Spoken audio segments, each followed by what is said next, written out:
Gracias. ¿Puede tomar su lugar, por favor? Esta mañana tenemos un tema que es muy importante, pero que sobre todo es trascendente para el desarrollo de nuestra vida cristiana. Y le he puesto por título: afirmémonos en su propósito. Diga conmigo una vez más: afirmémonos en su propósito. Dígale a la persona que tiene a su lado: afirmémonos en su propósito. Sabe, hoy vivimos en una generación en la que pocas personas están determinadas a alcanzar sus objetivos y metas.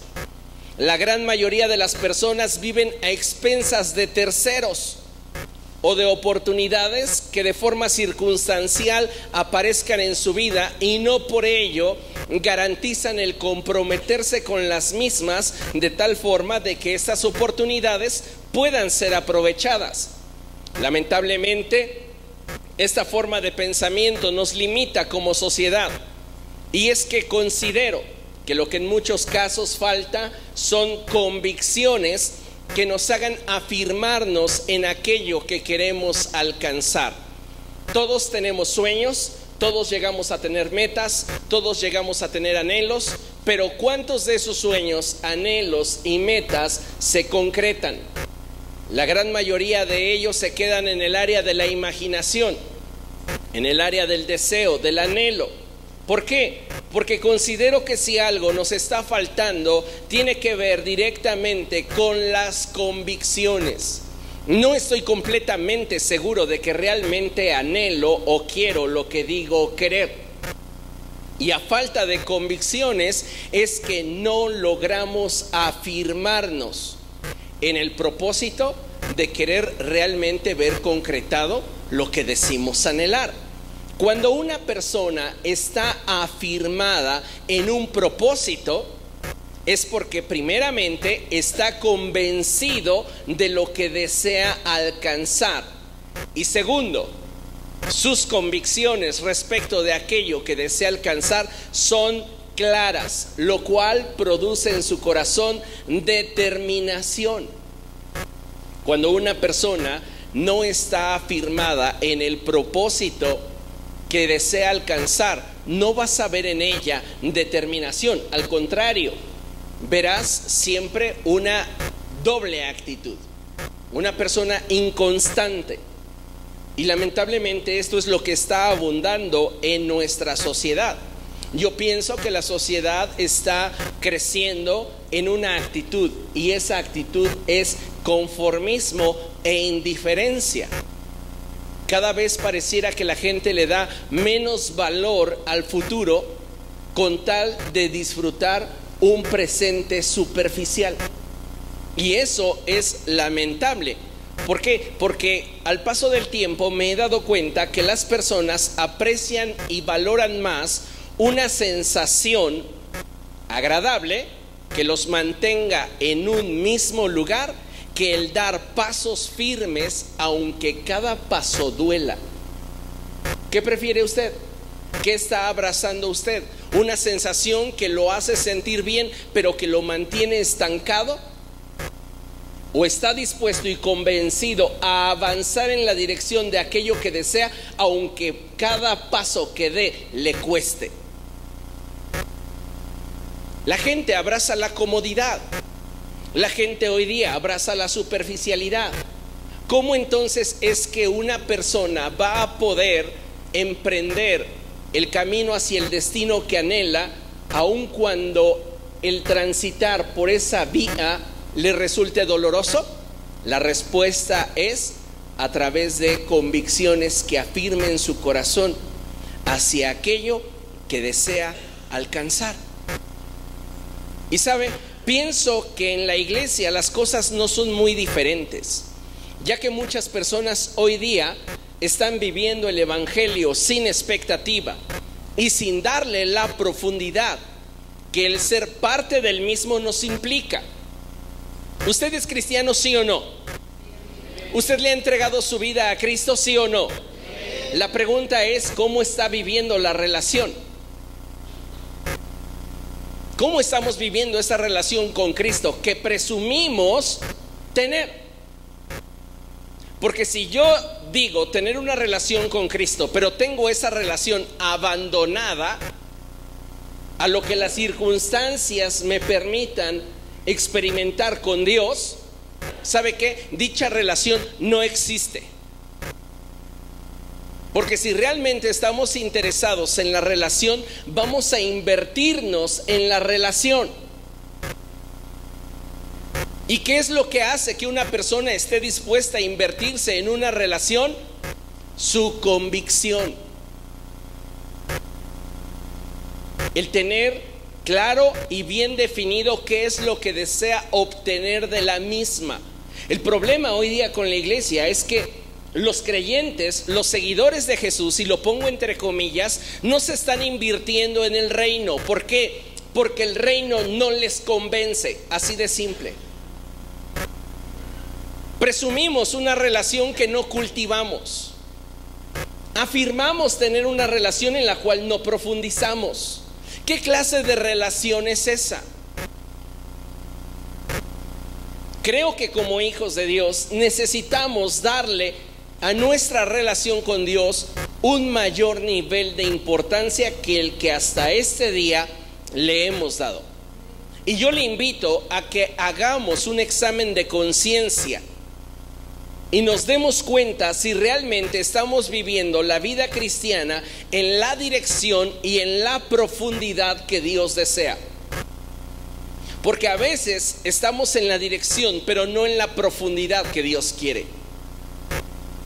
Si no le hacemos daño a nadie, si no tomamos, no fumamos, no decimos malas palabras, si somos celosos de nuestro congregar, de nuestras responsabilidades cristianas, pero estamos haciendo lo mínimo necesario, nos falta profundidad.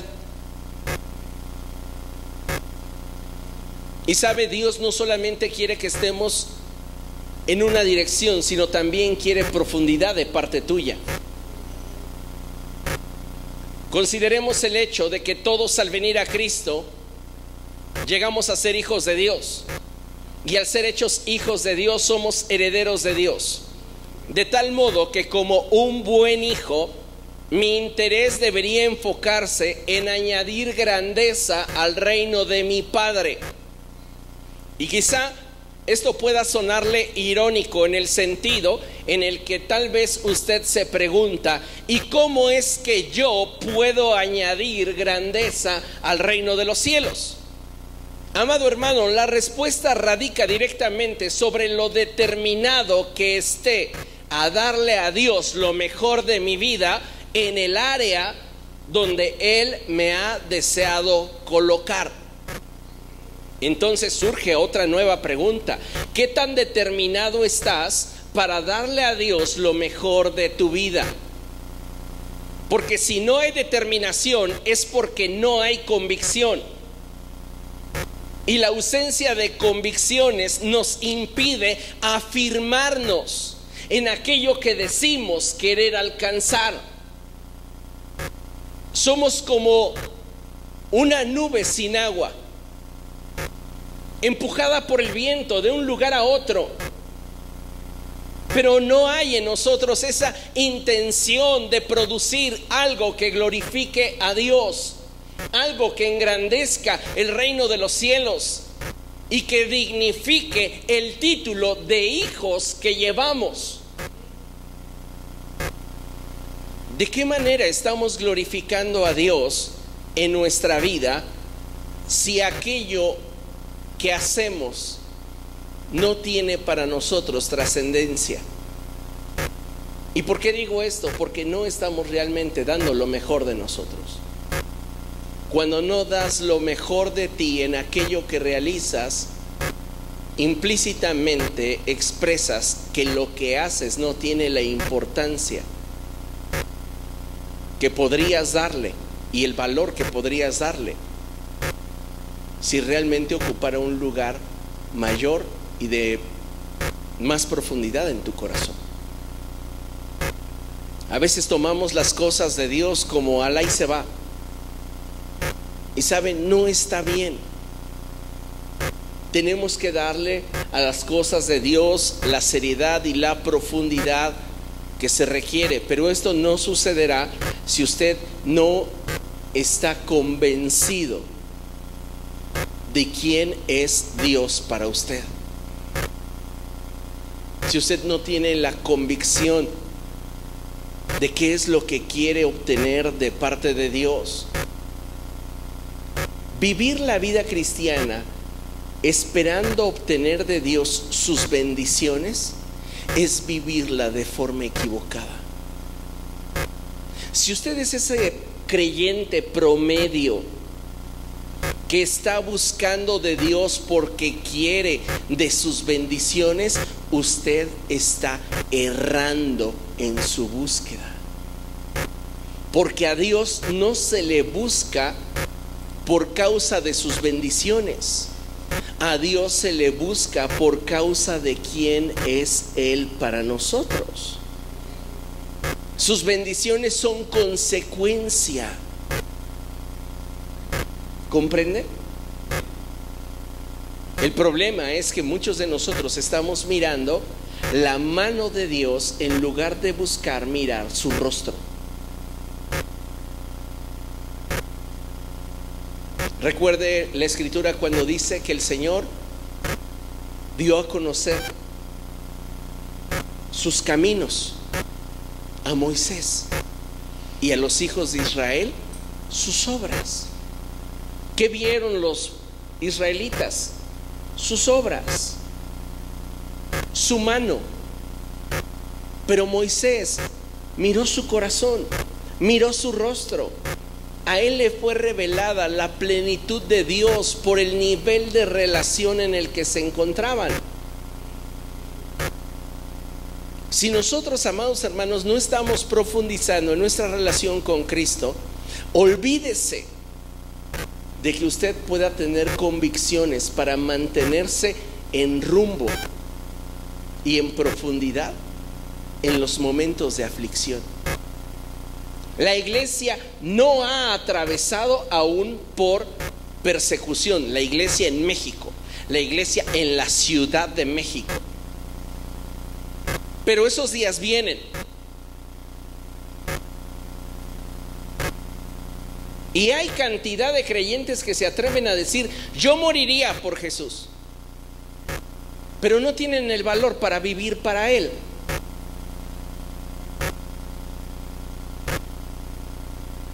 Jesús no está esperando que mueras por Él. Él quiere que vivas para Él.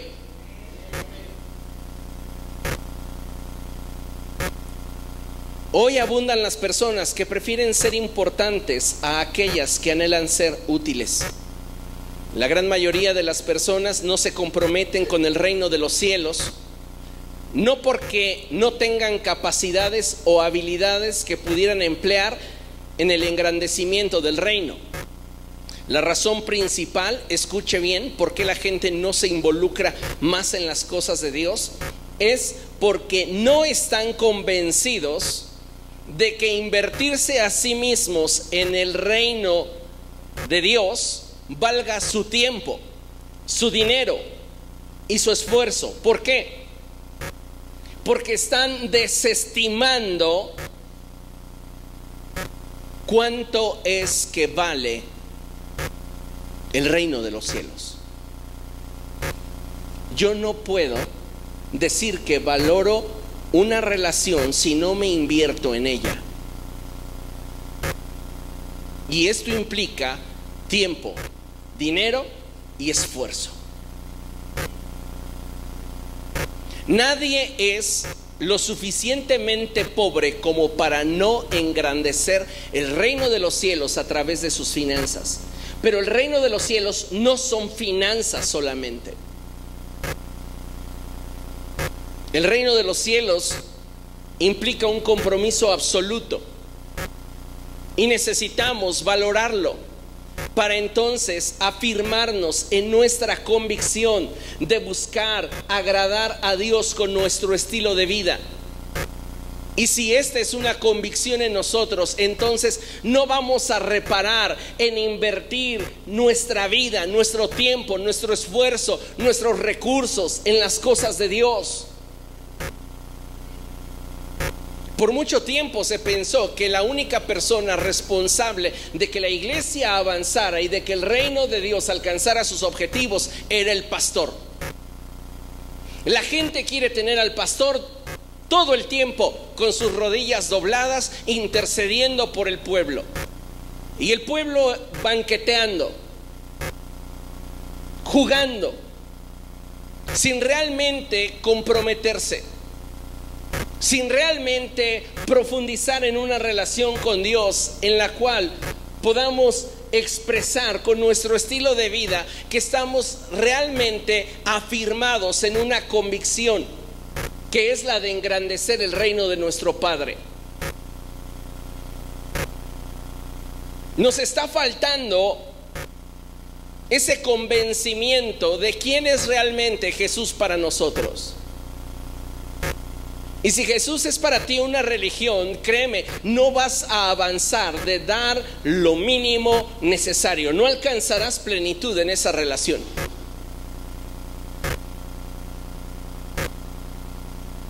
Porque cuando no hay convicción, es imposible afirmarnos.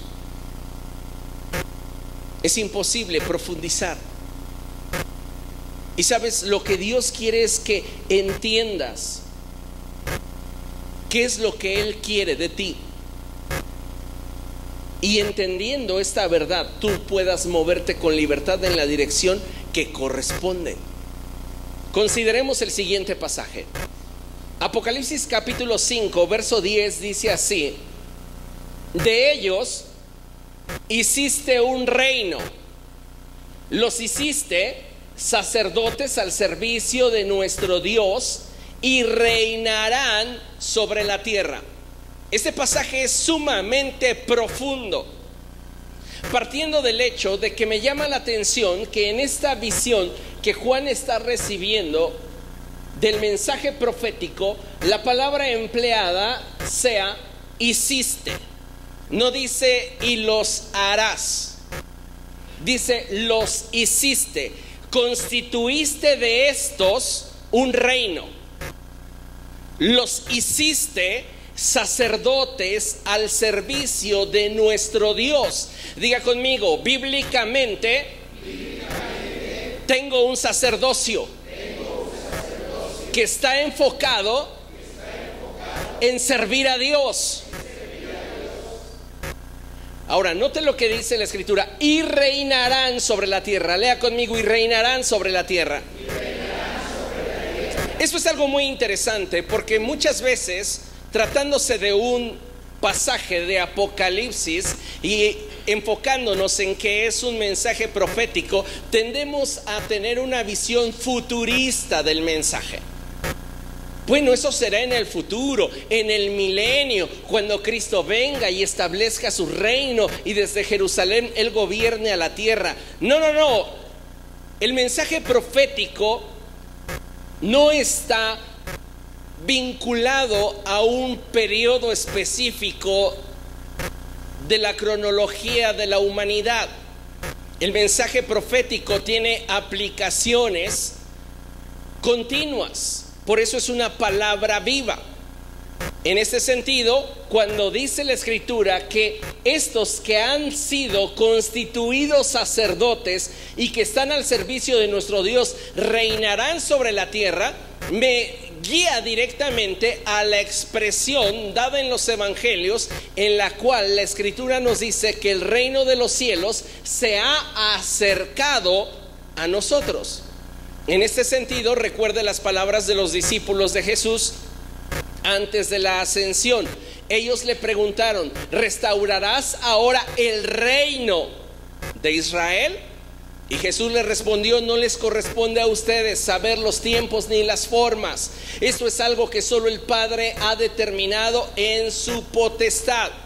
Ellos están hablando de un reino terrenal, pero Jesús está enfocándolos en que su misión no era terrenal, sino espiritual. Él vino a establecer el reino de los cielos a la tierra. Entendiendo esta verdad, es que entonces usted debe comprender que su visión y misión es ejercer el reino de Cristo donde quiera que usted va, porque usted es la iglesia. Pero ¿qué está pasando? No estamos realmente tomando en serio nuestro papel en la historia y delante de Dios. ¿Por qué? Porque no tenemos convicciones. No nos la creemos, no lo aceptamos. Y necesitamos un cambio en nuestra manera de pensar. Creo que la iglesia está atravesando por un problema de identidad, el cual se agrava en la medida que ignoramos aquello que somos delante de los ojos de Dios. Algo que a mí me sorprende muchísimo es la forma en la cual el apóstol Juan tenía clara su identidad respecto de Cristo. Y es que Juan sabía cómo Jesús lo veía. Él asimismo se describe como el discípulo a quien Jesús ama.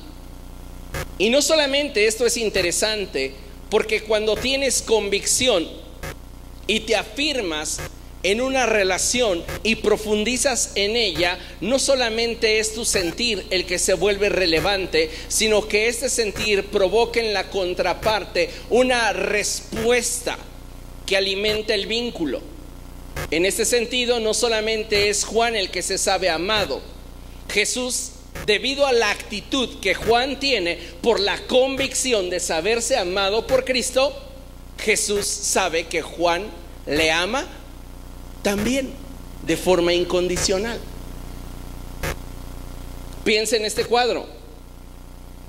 Jesús es aprendido, todos huyen, pero Juan le sigue de cerca. Suceden varias cosas entre ellos. Usted conoce la historia y sabe que Pedro niega al Señor y todo lo que pasa, pero Juan sigue de cerca. Llevan a Jesús con Pilatos, con Herodes, lo regresan a Pilatos, lo crucifican, y quien está a los pies de la cruz sigue siendo Juan. Una persona que está afirmada en la convicción de lo que desea y Dios le ha concedido, no se rinde ante la adversidad. El problema es que vivimos en una generación conformista, que lo único que quiere es lo que al alcance de la mano está, sin que eso implique para mí ningún tipo de esfuerzo y ningún tipo de sacrificio. Ese es el cristianismo que muchas personas hoy están viviendo, y por eso tienen vidas espirituales estériles, sin fruto, porque no quieren ir más allá de lo que su comodidad les permita obtener. No están dispuestos a sacrificarse realmente por Cristo. ¿Por qué? Porque Cristo no les convence, y si algo no te convence, es imposible que en ello te afirmes.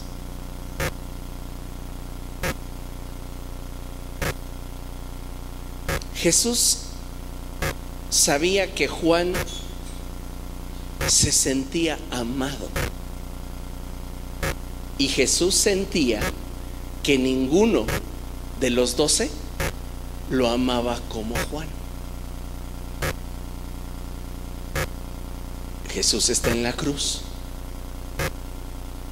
¿Usted cree que Jesús amaba a María o no? Definitivamente. Claro que la amaba. ¿Qué le debemos los cristianos, evangélicos, protestantes a María? Muchísimo. Debemos respetarla por haber sido simplemente una mujer que renunció a su vida por la causa del reino de los cielos. Ella tenía sus sueños por delante, sus proyectos. Y cuando el ángel se presentó delante de ella, todo lo que soñaba colapsó por la idea de algo que a ella en un principio no le despertaba inquietud. Ella no estaba pensando en estar embarazada. Ella estaba pensando en celebrar su boda, en sus damas de compañía, en la fiesta, en sus padres, su familia, el orgullo de papá. Y se presenta el ángel y le dice: vas a quedar embarazada, ¿qué dices? ¿Son tus sueños? ¿Son los de Dios? ¿Qué quieres? Y ella dijo: hágase conmigo como tú quieres. Piense en esto. ¿Usted cree que María era una fiel creyente de Dios?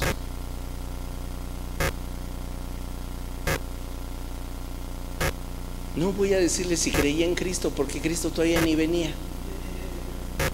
Ella va a ser el medio a través del cual Cristo se manifieste. Pero Dios ya estaba presente. ¿Cree que ella era una fiel creyente de Él? Obvio. Si no, no hubiera dicho: renuncio a mis sueños por los de Dios. ¿Estaba convencida de la realidad de Dios? Claro. Y Dios no había hablado por 400 años, No había hablado Dios, había guardado silencio. Y la fe de esta mujer era inquebrantable.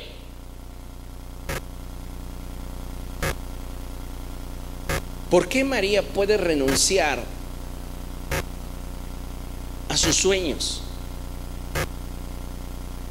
por atravesar por un momento de prueba y dificultad? Por eso le decía, hoy vivimos en una sociedad donde la gente prefiere sensaciones que le hagan sentir bien, aunque le mantengan estancado, a ir tras sus propósitos, aunque cada paso duela. Ella pudo afirmarse en su fe porque tenía convicciones. ¿Qué cree? Dios sí le convencía. Y hoy muchos cristianos no están ni siquiera convencidos de darle una ofrenda digna de aquel que durante toda la semana les guardó, los bendijo, les proveyó, les suplió, los sanó. No. Tengo 2 monedas, la de 5 y la de a peso. Pues le doy la de a peso, considerando proporciones y dando ejemplos que usted sabe que son ciertos.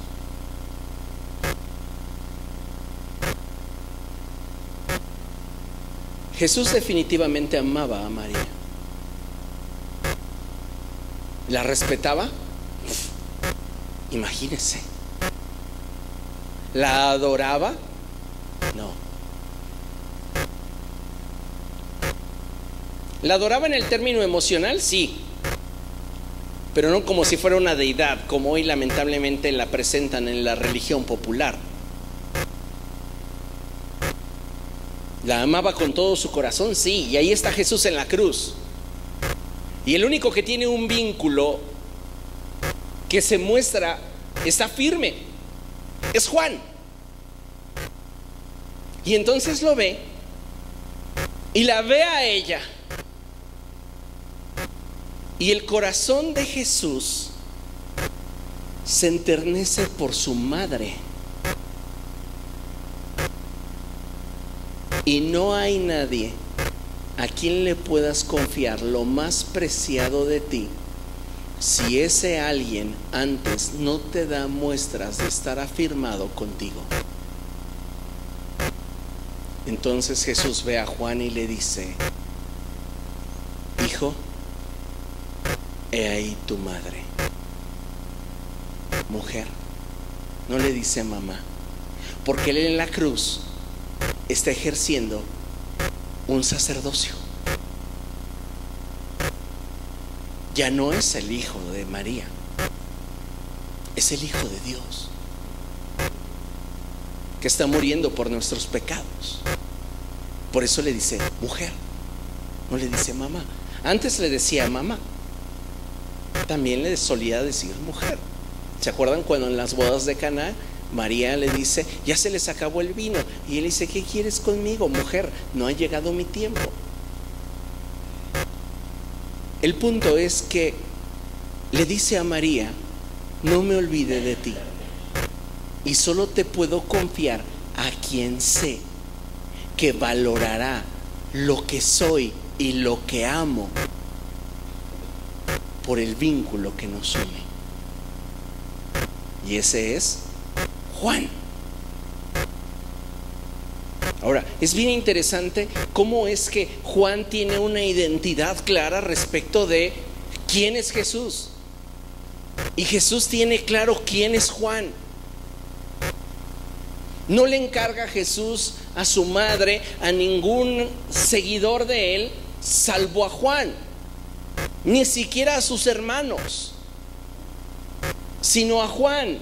¿Por qué? Porque es el único que tiene una identidad clara. El problema que yo veo hoy día en la iglesia, amados hermanos, es que la falta de identidad nos está frenando en cuanto a nuestro avance en la fe. Y eso nos impide que tengamos un desarrollo sólido. Y a su vez impide que podamos caminar en el propósito de Dios para cada uno de nosotros. Y esto es porque no estamos firmes en el Señor. Consideremos lo que dice el apóstol Pedro. En primera de Pedro capítulo 2 verso 9 dice la palabra del Señor así: pero ustedes son linaje escogido, real sacerdocio, nación santa, pueblo que pertenece a Dios, para que proclamen las obras maravillosas de aquel que los llamó de las tinieblas a su luz admirable. Dice la palabra del Señor, pero ustedes son. No dice serán. Apocalipsis dice, y de ellos hiciste un reino de sacerdotes, constituiste un pueblo para ti. Y considerando esa verdad, es que somos un linaje escogido, un real sacerdocio, una nación santa, un pueblo que pertenece a Dios, que tiene una función dentro de los propósitos del Señor. Y es el que proclamemos las obras maravillosas de aquel que nos llamó de las tinieblas a su luz admirable. ¿Sabe? Nuestra identidad está fundamentada en aquellos conceptos e ideas que forjamos y alimentamos en nuestra mente. Dios tiene un concepto y una idea respecto de cada uno de nosotros. El problema es que muchas veces el concepto que nosotros tenemos acerca de nosotros mismos dista muchísimo de lo que Dios dice en su palabra. Diga conmigo: yo soy lo que la Biblia dice que soy. Ahora con convicción, como si realmente le convenciera esta verdad. Yo soy lo que la Biblia dice que soy. ¿Realmente cree esto? ¿Realmente cree que usted es lo que la Biblia dice que es? ¿O usted va a vivir con esa letra que expresaba aquel canto antiguo y decía algo así como una llaga podrida era mi vida, y tirado entre la basura tú me encontraste? Y así vive en su cristianismo, considerándose una llaga podrida y teniendo presente y arrastrando día a día su pasado, el cual, créame, que si usted está unido a Cristo, ya fue cubierto por la sangre de Cristo. No debería usted estar arrastrando ese pasado y estar continuamente flagelando su alma por aquello en lo cual de alguna forma le falló a Dios. Si usted ya fue honesto en su arrepentimiento, debe de saber que la sangre de Cristo ya cubrió su falta. Usted viene al Señor y se lacera y el Señor dice: yo no veo culpa en ti, yo veo la sangre de mi Hijo sobre de ti.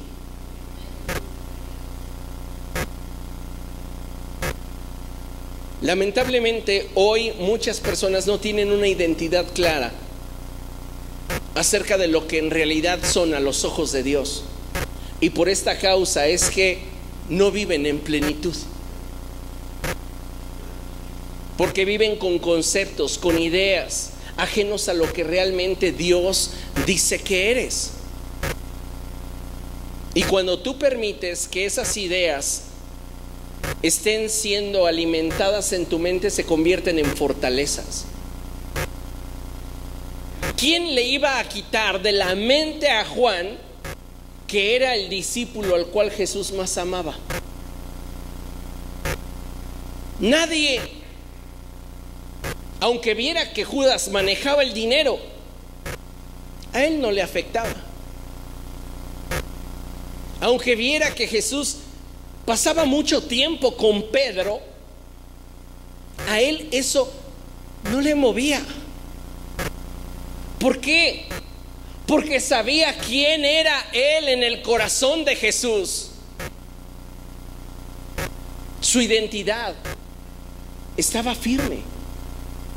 Y esa convicción de saber quién era él para Cristo le permitía profundizar en la relación, sabiendo que el propósito por el cual Cristo le había llamado se cumpliría en su vida.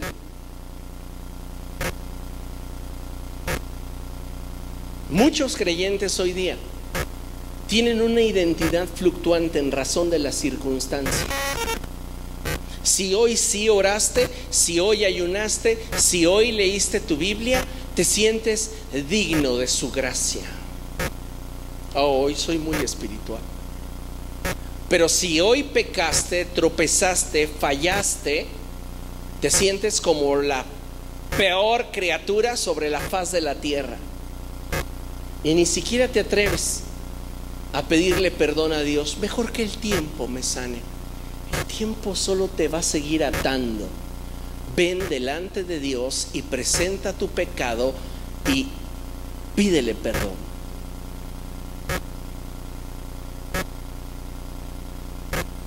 No tenemos una identidad sólida porque no tenemos una relación profunda. Si tuviéramos una relación tan profunda como Juan la tenía con Cristo, la visión que tendríamos acerca de nosotros sería distinta. No nos estaríamos viendo pequeños, inútiles.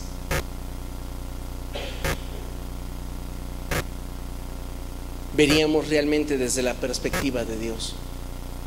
Si yo soy lo que la Biblia dice que soy, entonces puedo hacer lo que la Biblia dice que puedo hacer. Dígalo conmigo: si realmente soy lo que la Biblia dice que soy, entonces puedo hacer lo que la Biblia dice que puedo hacer. Y de acuerdo a este pasaje de Primera de Pedro, capítulo 2, verso 9, yo soy linaje escogido, real sacerdocio, nación santa, pueblo que pertenece a Dios. Y si soy lo que la Biblia dice que soy, entonces puedo hacer lo que la Biblia dice que puedo hacer. Hay una función en mi llamado, y es el que yo pueda proclamar las obras maravillosas de aquel que me llamó de mis tinieblas a su luz admirable. Considere lo siguiente. Acomodamos el texto. Dice la palabra de Dios que nosotros somos linaje escogido, real sacerdocio, nación santa y pueblo que pertenece a Dios. Estos cuatro aspectos son las columnas de nuestra identidad. Y si tu identidad es la correcta, puedes cumplir con tu función. ¿Por qué encontramos gran cantidad de creyentes que no dan fruto? Porque el problema está en su identidad. no pueden desempeñar su función dentro del cuerpo de Cristo. Son como miembros secos, como manos paralizadas, como miembros atrofiados, porque no tienen la identidad correcta.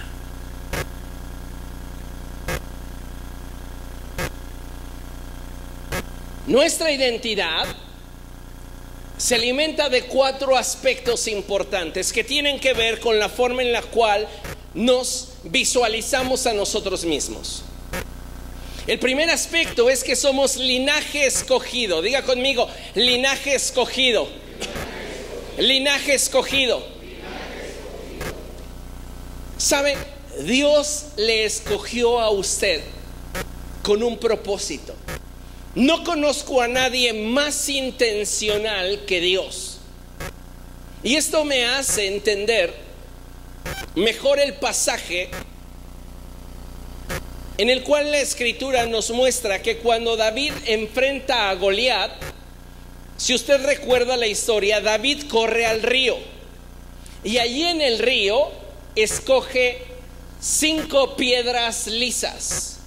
Diga conmigo, escoge.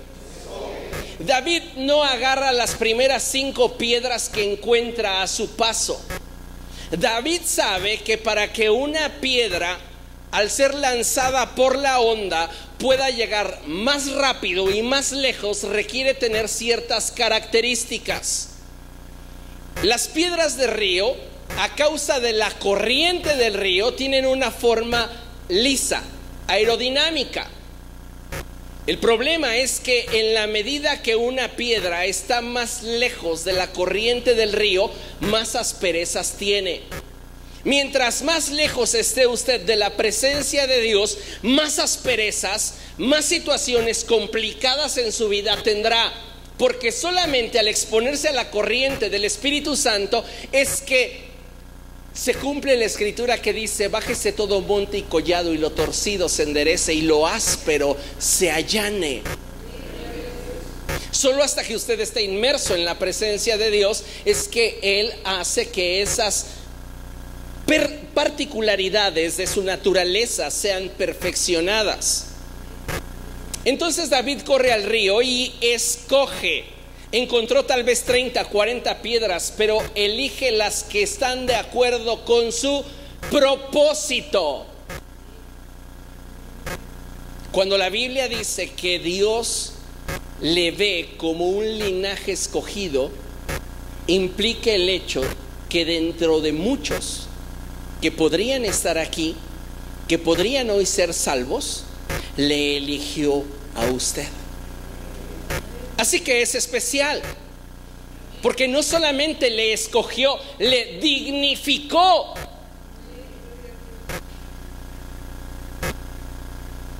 ¿Cuánto le emociona eso? Necesitamos darnos cuenta de esta verdad, porque cuando David eligió esas 5 piedras, es importante que usted sepa que las guardó en su bolsa de pastor. Y cuando tenía frente a él a Goliat, él tomó una de esas piedras, la puso en su honda y la lanzó contra el gigante. Usted conoce la historia. Y David no falló. Quedaron 4 piedras en su bolsa de pastor. Y es que si usted lee el texto sagrado, se dará cuenta que Goliat tenía 4 hermanos.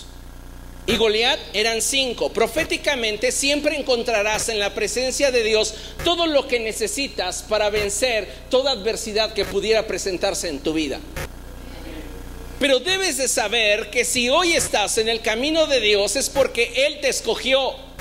No es porque de pronto en tu naturaleza pecaminosa haya surgido la bondad y el deseo de acercarte a Dios. Jesús dijo: nadie puede venir a mí si no le fuese dado del Padre. Entonces Él escogió a usted. El problema es cuando usted cree que por las circunstancias usted llegó a Cristo. No hay entendido realmente el valor que Dios vio en usted. Y por ese motivo es que usted no puede afirmarse en el Evangelio, no puede profundizar porque se siente inadecuado.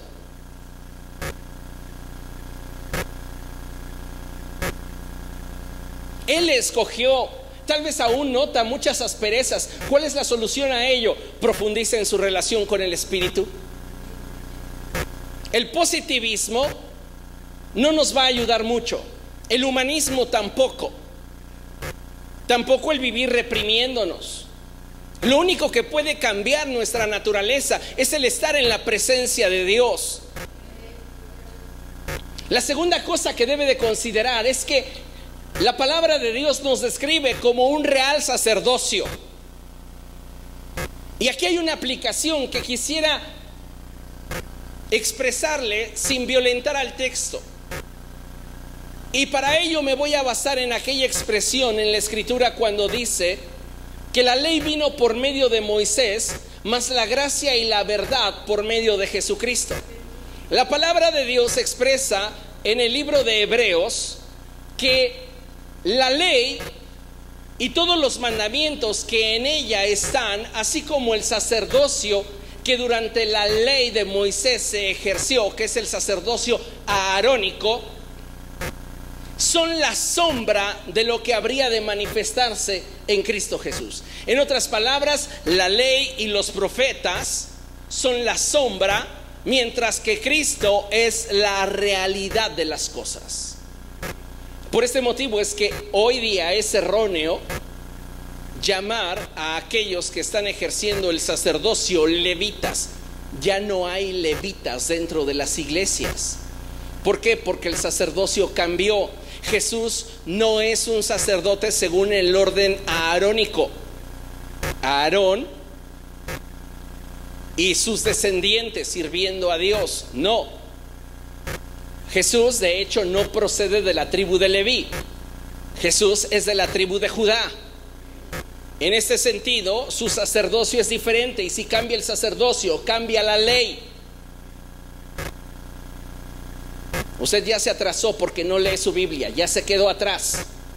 Pero entienda esto: cuando la Biblia está diciendo que somos un real sacerdocio, lo que usted debe entender es que lo que Aarón y sus hijos ministraron era la sombra. Usted ha sido llamado por Dios para ministrar la realidad.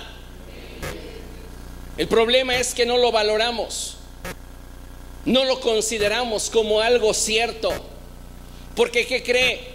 En el Antiguo Testamento, cuando un sacerdote iba a oficiar delante de la presencia del Señor, se preparaba, daba lo mejor de sí, no importaba lo que le implicara. Era para él siempre un privilegio estar en la presencia de Dios. Y no hemos entendido que somos sacerdotes. No importa que usted no sea el pastor, no importa que no sea diácono, no importa que no sea un anciano dentro de la iglesia. Usted tiene un sacerdocio dado por Cristo, pero no lo está valorando porque no se ve a sí mismo como un sacerdote de Dios, que ha sido llamado a tocar y ministrar la realidad.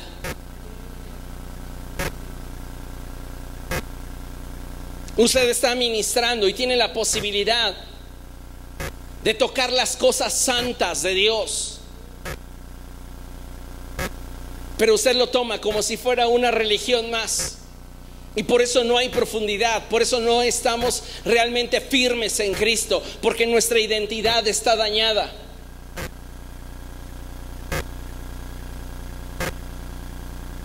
Tres, nación santa. La santidad sabemos que no procede de nosotros. Usted no puede producir santidad.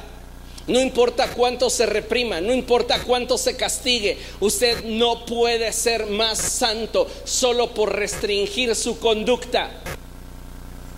La santidad procede de Dios. ¿Por qué? Porque Dios no practica la santidad. Dios es la santidad. Él es santo. Y si yo no tengo cercanía con Él, imposible es que yo pueda crecer en santidad.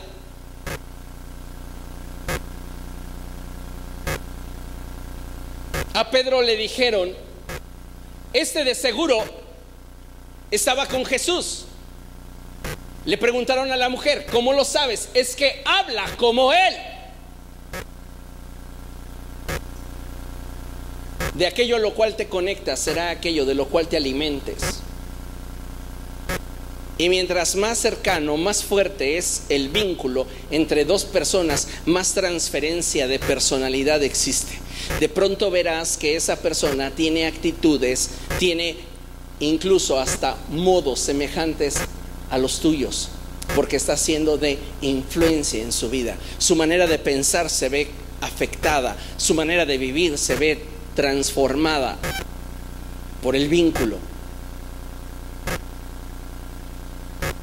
Le sucedió a Pedro. No esperes santidad sin relación. Venir a la iglesia, escucha, no te santifica. Te santifica estar en la presencia del único Dios santo. Porque puedes venir a la iglesia y no estar aquí. Tu cuerpo sí, pero tu mente y tu corazón en otro lugar. Lo único que te santificará será estar en la presencia de Dios, pero no es opcional. Por eso la Escritura dice que sin santidad nadie verá al Señor, porque Él nos concibe una nación santa. Él no te ve de otra manera. Pero es que yo he fallado. ¿Y qué esperas para arrepentirte? Pero es que yo he hecho lo malo. ¿Pero qué esperas para abandonar esa mala conducta?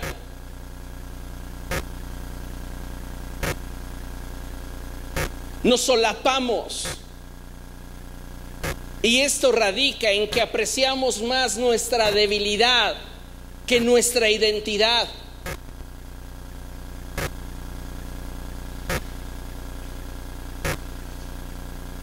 Él te concibe santo. Así te ve. Y si tú no lo estás haciendo, más allá que decepcionarlo a Él, te decepcionas a ti mismo. Porque pudiendo caminar rectamente, prefieres cojear, trastabillar, tropezar, arrastrarte. Y se cumple el proverbio que dice: como la puerca lavada, vuelves a revolcarte en el lodo.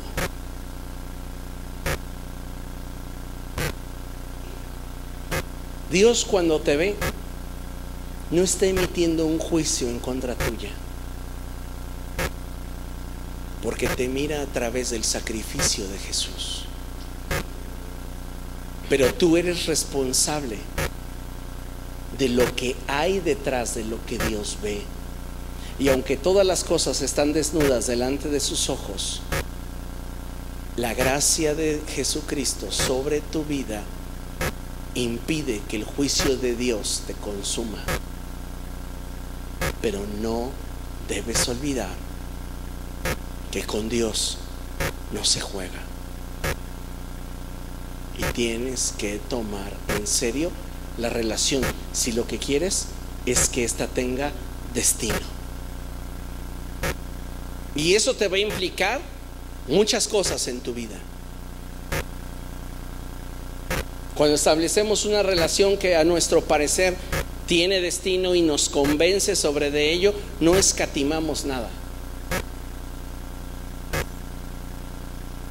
Pero cuando no tenemos convicción, no podemos afirmarnos y no trascendemos.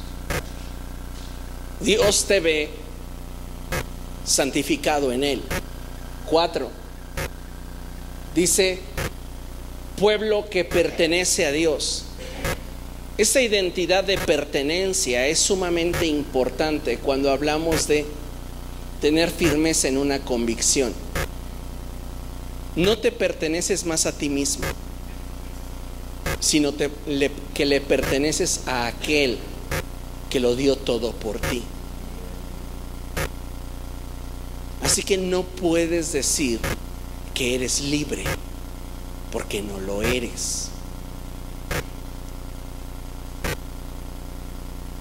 Pablo lo expresa de esta forma en Romanos, y él dice: o somos esclavos de la injusticia, o somos esclavos de la justicia.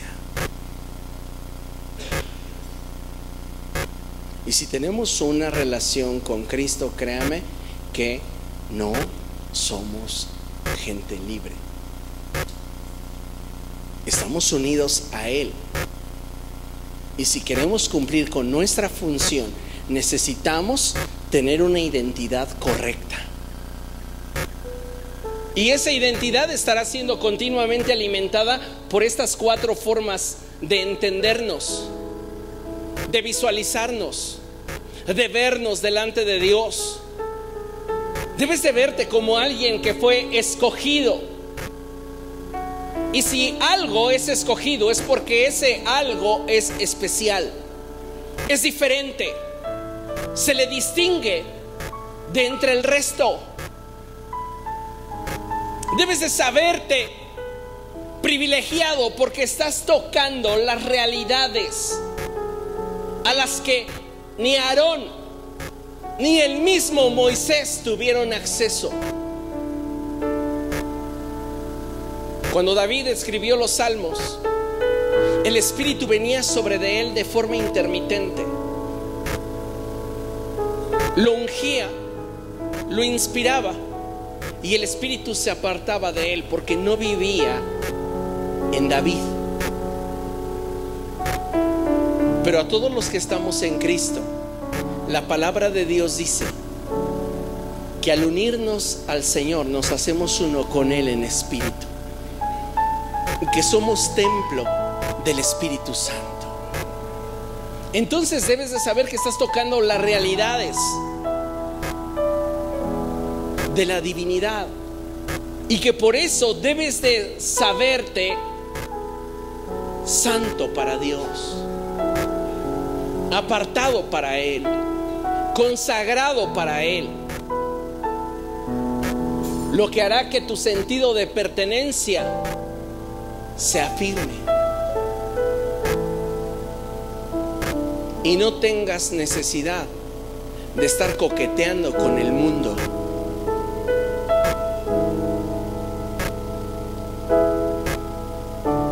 Porque la infidelidad espiritual se da porque lo que obtenemos de nuestra relación con Jesús, escuche, no nos es suficiente. Lo vuelvo a mencionar.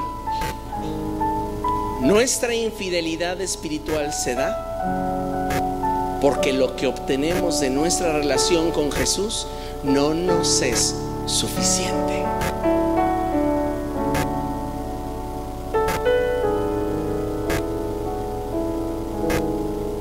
Solo teniendo una identidad correcta es que podremos ejercer nuestra función. Y la función es la de proclamar las virtudes de aquel que nos llamó de nuestras tinieblas a su luz admirable. Ser luz en una generación. Reinar con Cristo. No necesito pertenecer a un partido político en específico para reinar, porque el reino de Jesucristo es un reino espiritual, y yo puedo ejercer gobierno en la esfera donde yo me esté desenvolviendo.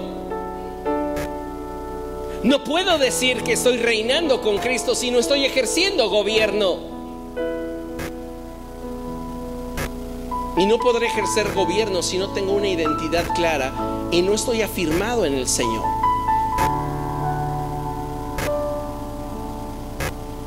Concluimos con Efesios capítulo 2, verso 10. Y dice la palabra del Señor así. Leámoslo juntos a la cuenta de 3, 1, 2, 3. porque somos hechura de Dios, creados en Cristo Jesús para buenas obras, las cuales Dios dispuso de antemano a fin de que las pongamos en práctica. Dios no quita el dedo del renglón, te quiere engrandeciendo su reino,